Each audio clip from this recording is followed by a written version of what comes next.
we get people who are resting, a lot of times we don't get people recharging. When you do meaningful, authentic work that's like in your zone of genius, you're recharged even though you're expending energy. So it's like, how cool is that? It doesn't exhaust you. It actually energizes you. The work actually energizes you.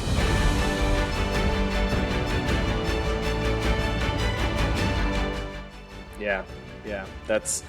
I like that a lot. I think there's a lot of pieces to that. I have a client right now that I'm working with who, we're talking about this idea of being more mindful and being able to be in charge of our emotions and our aware of them. I don't like to always use the term in charge, because ultimately emotions are just information to tell us that something is going on. And so being aware of them so that you can choose to respond instead of react. And so I was trying to dive a little bit deeper with this individual and ask them kind of like, what kind of responses do you have whenever something occurs that kind of gets you riled up?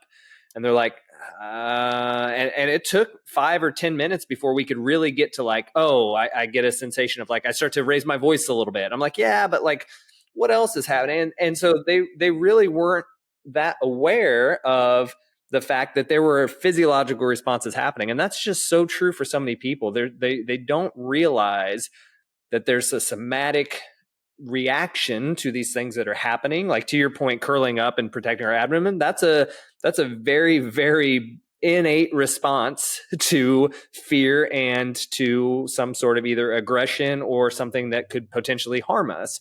And so people just don't have that. The jaw tensing up is a big one. Mine is my chest constricting. I get a little bit of that constriction in the chest, or I start to feel like something is right over my shoulder and like coming after me, right? And so like those are the responses, and we're just not aware of those. And so I love that you're imploring individuals to be aware of those responses so that they can, that's the first step, being aware that something is happening. Well, and I think that's a great point, because we've been told mind over matter. And we've lived that so much until we don't mind anything that actually matters, right? Like we have just, it's like, what are we doing here? That we have completely disregarded the cues that our body is saying, I don't feel safe. Please don't put me back in this environment. I don't like it here. And we sit there and go, well, I've got to pay bills. I've got to do this. And we've narrowed and we constrain ourselves, because that's a fear response too, right? Let's make ourselves really small. Let's hide. Let's do all these things, which usually is happening when we get put on a performance improvement plan, something like that, where people just try to, get people to not look at them, or what, they go on the attack, which also makes it even worse. Instead of opening up and saying, ooh, this is an opportunity for me to grow and be developed. 98% of performance improvement plans fail.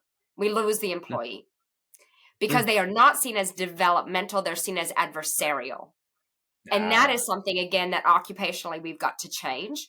But when you think about that, when you see that people are really crunching up and all this stuff, they get into such a narrow mindset. And I know you've seen this too, where it's like, but you don't understand. I've got to pay bills. I've got to do it. And I'm like, sure, this isn't the only way that you can do it. Doesn't mean you're going to get a job tomorrow, but there are so many other opportunities for you. Don't count yourself out. Quit selling yourself short. Take a bet on yourself. You're going to win every time. And yet, people are very afraid to do that, because, again, it goes back to that if-then kind of mindset. We've really been taught to think in a linear fashion, pretty narrow-mindedly, kind of with those horse blinders on, right? And we forget to open back up, especially if we are in a tense state or anything like that. We are not thinking creatively. That amygdala is chattering away at us. That executive functioning part of our brain, the prefrontal cortex is not in play. And the more that we can get that amygdala to just be quiet and let the executive functioning part of our brain start to do its job, we start to see opportunities. We start to really take consideration of who we are and what's going on in our lives, and say, you know what? I do deserve to take a chance on myself, to bet on me. I do think that I can take my work ethic and my ability to experiment, try things out, be resilient, all of these types of things, and go see the life that I can create for myself in a different environment. But sadly, right now, we're seeing a lot of folks just keep shoving themselves back into a box. And their bodies are telling them a whole story of how that doesn't feel comfortable. Yeah. Yeah. So I think we touched a lot on the things that people are currently struggling with, and it's happening quite a bit. So I want to switch gears a little bit and talk more about so those are the individuals that are the wellness in their occupational space or their vocational space is just not going well for them. Yeah. And so let's talk a little bit about we're flipping the script and things are going well. I'd love to talk on 2 points, which is one, what are the signs and symptoms that things are going well, that they're feeling better in this space, and two, what are the things that they're doing that are different or that are happening in that individual's life that maybe are different from the person that's on the other end of that that spectrum. So we'll start first with kind of what are the signs and symptoms that it's going well for people in their occupational space. So they have a sense of humor. Do you know that Mm. the first thing we lose when we start to get burned out is our sense of humor? And it is the I can last thing we attest to that. regain after recovering from burnout. So Wow. maintaining a sense of humor, not a snarky, like, kind of that kind of humor, right? Like that, like passive aggressive kind of thing, but like genuinely funny sense of humor. It can be self Yeah. deprecating or whatever, but lighthearted, good, creative type, healthy humor. That's what we see.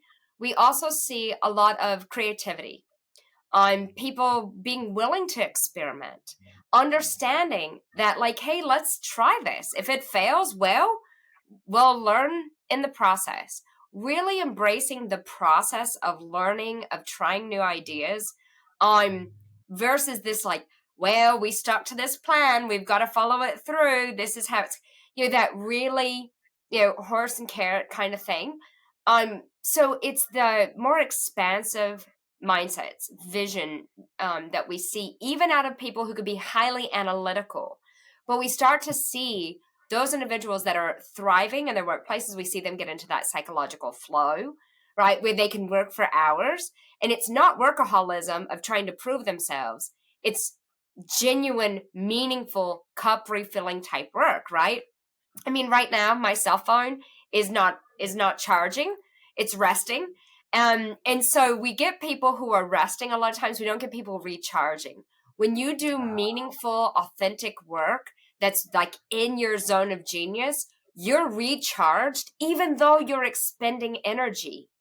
So it's like, how cool is that? It doesn't exhaust you. It actually energizes you. The work actually energizes you. That's how you know, like, dadgummit, I'm in the right spot. Because Mm. I have worked in environments where I'm like, I do not care how many hours I sat in an uncomfortable chair and stared at a screen and got great work done, because it was so restorative to me. And it recharged me to such a degree that it was, the time didn't matter. And it wasn't to try to prove something or anything like that. It was, I felt a sense of accomplishment. What I find is that we hear a lot of people saying, I do too much without feeling like I've done enough. When people are in the right environments and healthy environments, they are doing a lot of work where they say, I accomplished a lot today. Coach, we get a lot of people that are saying, I didn't accomplish anything today. I went to work. When you ask them, what was your win for the day? Like, I challenge my clients all the time that when they leave the office and walk to their car, count their win. I'm like, I don't need to know what it is. I need you to know what it is. If they can count their win, and they start to collect those wins every single day, we start to find that people are going, hey, I'm in a good environment. Or if they kind of notice that their wins aren't really growing, or they aren't that dynamic, it's like, I didn't lose my cool in that meeting. I didn't tell this person off. Like, those are probably not the wins you need to consistently have, right? Like, so Yeah. it's understanding those kinds of things, and we start to see that people really grow into those realms. So yeah, there's some really cool things when people are in the right seats in the right places, for sure. I love that. So insightful. I think to your point, humor and creativity are two pieces that we don't think through. We don't think about when we think about when people are living their best lives, but that's really truly kind of what you're mentioning. And I think humor is just a form of creativity. It's just Yeah. using it in a fun and exciting way. And you mentioned that idea of the we talked about that idea of like we go to school, we get the job, we do the thing, right, and we just keep chugging along, and that is literally lacking in creativity, not thinking through what other opportunities that we have in order to find money, find meaning, find fulfillment. So I think that there's a powerful place there. If you're not in the right space, you're probably not being creative in how you can continue to be in better spaces. So I think that's very insightful. I think a piece too that you shared that I love, love, love, and I hope people caught that and are going to catch it again right now, but that idea between your phone resting and actually recharging. And that is such a huge difference between the two, because I think, to your point, what we talked about earlier, scrolling through your phone is not recharging. Scrolling through No, your phone is resting. I'm shutting correct. my brain down and getting dopamine hits. And again, there's nothing wrong with that. We need rest. We need to recover in that regard, but it's not necessarily recharging you. I ask people all the time, how many people here were on TikTok yesterday? Raise their hands. How many? Okay, can anybody give me 3 different TikToks that they watched yesterday? Absolutely not. We don't remember those things, right? We just did it mindlessly, and again, it's okay. But we have to ask ourselves, what's it for? What are we doing? And so I think that piece of resting versus recharging and doing work that matters, I think, is phenomenal. The author Martin Seligman, he's a PhD psychologist, positive psychology from UPenn. He talked about his model for fulfillment in life and happiness is PERMA, which is positive emotions, engagement, relationships, meaning, and achievement. And the reason I share that is because at first, achievement or accomplishment, I can't remember exactly, but it's in his book Flourish, which is a phenomenal book. But either way, it kind of speaks to your thing earlier, which was like when people are achieving, when they're accomplishing in a way that matters, it's important. He wasn't originally going to put that in his list, but what he found is there are people who will do things simply for the fact that they're achieving, they're winning. I know people. I play pickleball all the time, and I know people that are like, whether they care about whether they win or not, and but they don't necessarily, they don't define their entire lives by it, but it's a piece that gives them satisfaction. It gives them a sense of purpose and meaning to their lives. And so it's also okay to achieve. It's not the only thing we have to do, but there is a piece to this where if you feel like you're accomplishing things, to your point, you're going to find a lot more meaning in your life if you're other than just I've had many days where I just did a bunch of stuff. I don't feel like I accomplished anything though. Yeah, and the trick on that, right, is to make sure we don't make those be too consistent, right? I mean, that again goes back to the self-awareness that I think so many people don't have. And so I do this myself, as I ask myself every night when I go to bed, am I proud of the woman I presented myself to be today? And I don't mean in a performative way, but just, am I proud of who I showed up to be to the world? Am I proud of how I showed up for myself today? And sometimes that answer is no. And I've got to go figure out who I need to repair credibility with, right? Where I got a little too Ginger Ninja-y and got to, demandolin and all that. And I'm like, oh, I got to own it. But that small question every night is a guidepost for me of, hey, did I step off of my path of integrity? Did I step off of my path of who I want to be? And it's such an easy little, thumbs up, thumbs down that then gives me an opportunity to reflect. But we do miss out on that. We've got so many people who aren't even asking themselves that. And so that's such an opportunity to combat any of this kind of occupational accumulated stress, this, allostatic load that builds up on people, to sit there and say, am I proud of how I present myself to be today? Do I feel like I accomplished stuff? Do I like my work?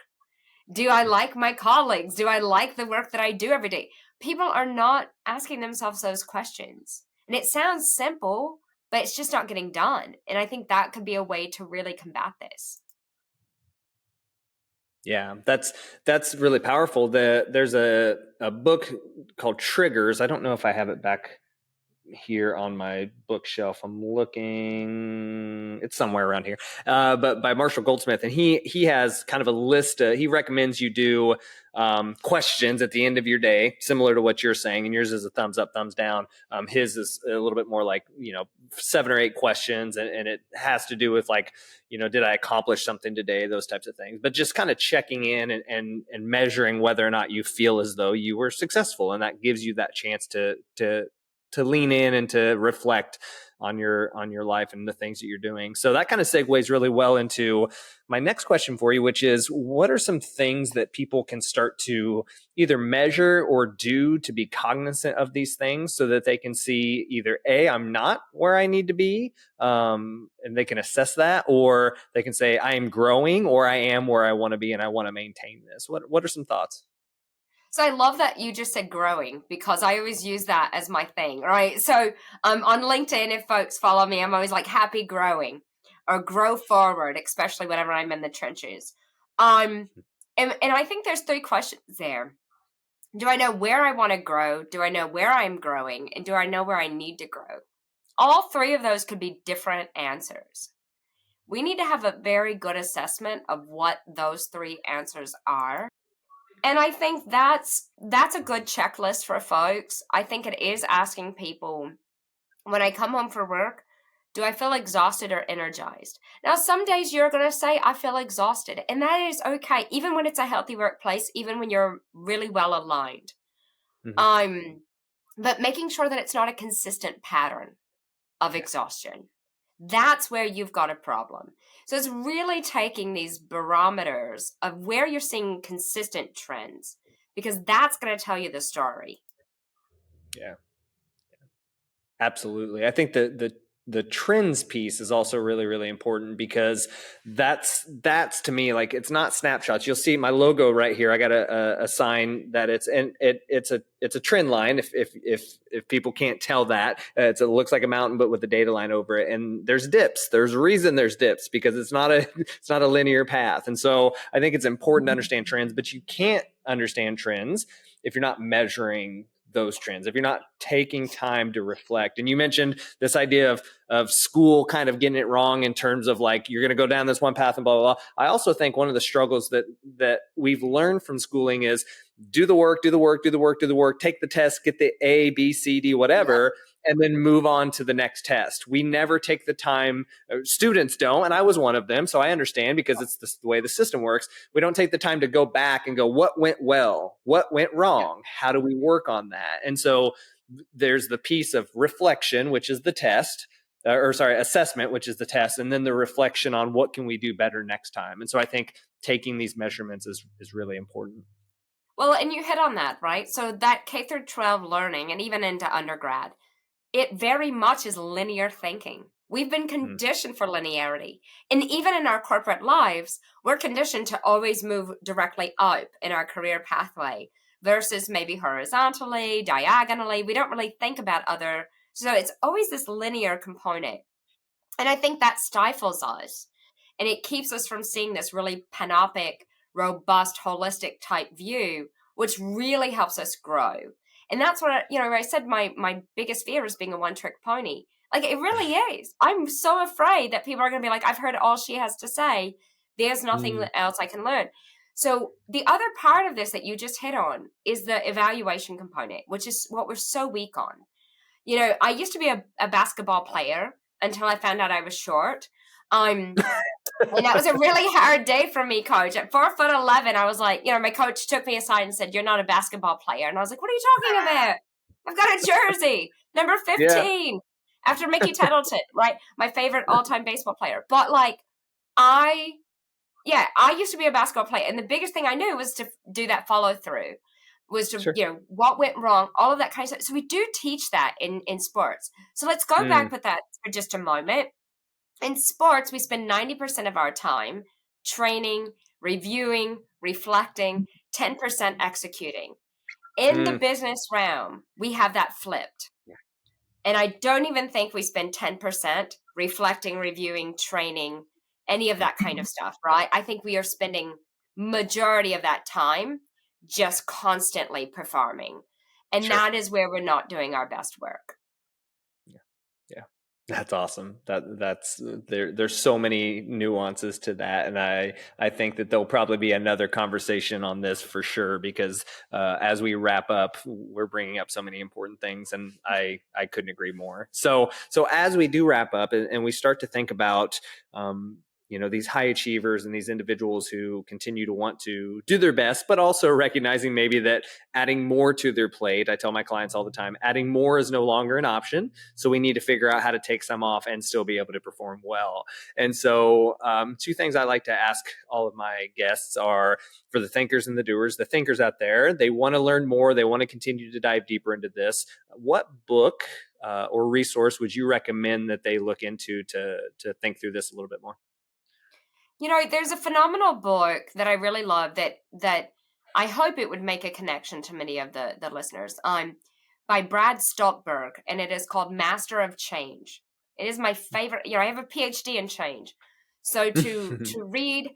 He is I'm going to get it wrong, exercise sports science guy teaching at University of Michigan, and wrote this phenomenal book talking about how you have to have rugged flexibility and how we navigate the world, and really kind of this anti-fragility, where we over-identify with one aspect of our lives.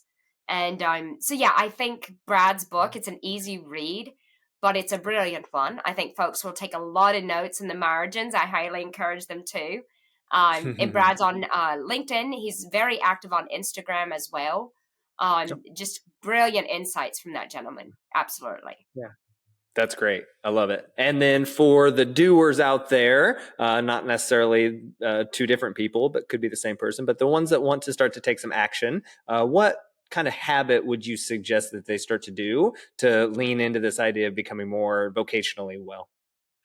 Yeah, I think it really does come into every day as they're leaving their office, or shutting down their laptop, collecting their win, knowing what it is. If they can physically write it down, even better, because then they can really assess the trends, right? But if not, if they just want to keep it in their head, that's okay. But to really take note of that, it's an easy thing, coach, but it really pays dividends for them to start saying, where do I feel that I'm thriving? Where do I feel that I'm just surviving? And where do I need to make adjustments on that surviving side? Yeah. Yeah, that's great. And I love that activity as well. I recommend journaling as well, because usually the feedback is, oh, I don't have time to do that. And I was like, and right there is the problem we need to address. Right. Yeah, I agree. I agree. I love it. Dr. Mull, thank you so much for the opportunity to hear from you and to talk through this idea of wellness. I think this is a piece that so many people are thinking through. And while the realm that we're seeing it is in our workplace, I think it permeates into so many other aspects of our lives. And I know the listeners are going to really appreciate and find value from this. So thank you so much for your time, your energy, and your passion. Thank you so much. This was a blast. Absolutely. We'll talk soon. And thank you so much. All right. You take care.